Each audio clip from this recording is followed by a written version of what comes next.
Cerita ini menceritakan seorang gadis cantik yang terkena kutukan dari kakek misterius karena dia suka mengumbar aurat. Sebelum saya bercerita, alangkah baiknya kalian subscribe, like, dan komen biar kalian tidak ketinggalan video saya selanjutnya. Di sebuah desa yang subur di Nganjuk, Jawa Timur, hiduplah seorang gadis cantik bernama Sekar. Kecantikannya memikat banyak pemuda, namun hatinya angkuh dan gemar memamerkan diri. Setiap hari Sekar pergi ke sawah bukan untuk membantu orang tuanya, melainkan untuk bersolek dan berjalan lenggak-lenggok di pematang sawah, memamerkan lekuk tubuhnya dengan pakaian minim. Suatu senja, saat Sekar sedang asyik berpose di tengah sawah, seorang kakek renta dengan tongkatnya menghampirinya. Kakek itu memperingatkan Sekar agar tidak lagi mengumbar aurat dan menghormati tempat tersebut. Namun, Sekar malah tertawa mengejek dan mengusir kakek itu. "Pergi sana kakek, ini sawah-sawahku, terserah aku mau apa," ucap Sekar dengan nada sombong. Kakek itu menggelengkan kepala dengan wajah sedih, lalu menancapkan tongkatnya ke tanah dan menghilang dalam sekejap. Tiba-tiba langit menjadi gelap dan angin bertiup kencang. Sekar merasa tubuhnya panas dan gatal. Kulitnya berubah menjadi sisik, tangannya menjadi pendek dan berkuku tajam, dan mulutnya memanjang menjadi moncong. Sekar menjerit histeris saat menyadari dirinya berubah menjadi seekor buaya. Sebagai buaya, Sekar merasa sangat menderita. Ia tidak bisa lagi berbicara, berjalan tegak, atau menikmati kecantikannya. Ia hanya bisa meratapi nasibnya di sungai yang keruh.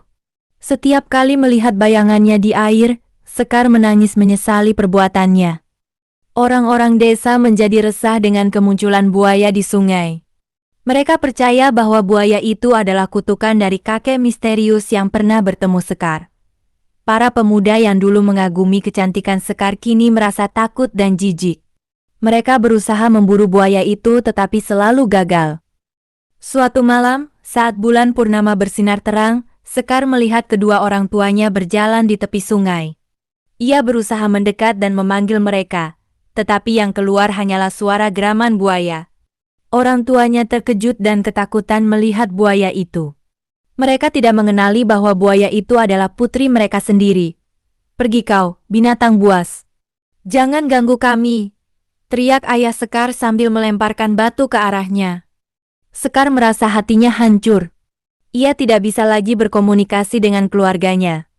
Ia benar-benar sendirian dan terisolasi. Waktu terus berlalu, dan Sekar semakin terbiasa dengan wujud buayanya. Ia belajar berburu ikan dan bertahan hidup di sungai. Namun, kerinduan akan keluarganya tak pernah padam. Setiap malam, ia selalu mengintai rumahnya dari kejauhan, berharap bisa melihat mereka lagi. Suatu hari, Sekar melihat seorang gadis kecil terjatuh ke sungai. Tanpa pikir panjang, ia langsung berenang mendekat dan menyelamatkan gadis itu. Ternyata gadis itu adalah adik bungsunya yang belum pernah ia lihat sebelumnya.